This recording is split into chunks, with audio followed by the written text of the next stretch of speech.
মানসিকতা তার কথার মধ্যেই পাবেন। এটা হচ্ছে তাদের, আমি বারবার একটা কথা বলি না যে তাদের ক্যারেক্টার, তাদের কথাবার্তা বলা সব কিছুর মধ্যে একটা প্রচন্ড সন্ত্রাসী ব্যাপার আছে। তারপরে একটা জমিদারি ভাব আছে, এটা হচ্ছে তাদের জমিদারি। এই জন্য কাকে তারা ঢুকতে দেবে কি দেবে না এই ধরনের কথা তারা বলতে, আমরা কিন্তু খুব গুরুত্ব দিই না যে এগুলো আমরা বহু ফেস করেছি। তো আমরা এগুলোকে নিয়ে আমরা চিন্তা করি। আর কে কি বললো না বললো এটাতে এখন বাংলাদেশের জনগণের কিছু যায় আসে না।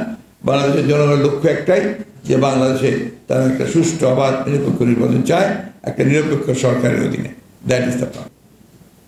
আমরা একটা পলিটিক্যাল পার্টি, আমরা তো একটা দায়িত্ব নিয়ে কাজ করি। আমরা এর আগে সরকারেও ছিলাম, বিরোধী দলও ছিলাম এবং দায়িত্বশীল ভূমিকা পালন করেছি। আমাদের প্রতিষ্ঠাতা সাথে ঘোষণা দিয়েছিলেন। তো সেই ক্ষেত্রে আমাদের দায়িত্ব হচ্ছে জিনিসগুলো জনগণের সামনে বলা, জনগণকে সঙ্গে নিয়ে এর বিরুদ্ধে আন্দোলন গড়ে তোলা, যে কাজটা আমরা করছি।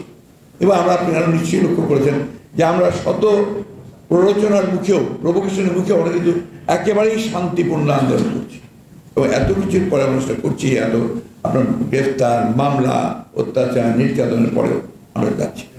আমরা শেষ পর্যন্ত যাব। এখন আমরা কি প্রশ্ন যাব, এটা নির্ভর করবে যে শেষ পরিণতি কী হবে, কী হবে, এটা নির্ভর করবে সরকারের উপরে। সরকারের আচরণ কী হচ্ছে তার উপর নির্ভর করবে যে আমাদের আচরণ কী হবে।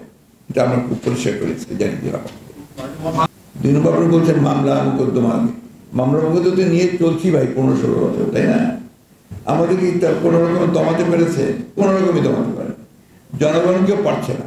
জনগণ এখন দাঁড়িয়ে যাবে, মামলা মোকদ্দমা কোনো কিছু দিয়ে এই আন্দোলনকে স্থগিত করা যাবে না, দমন করা যাবে না।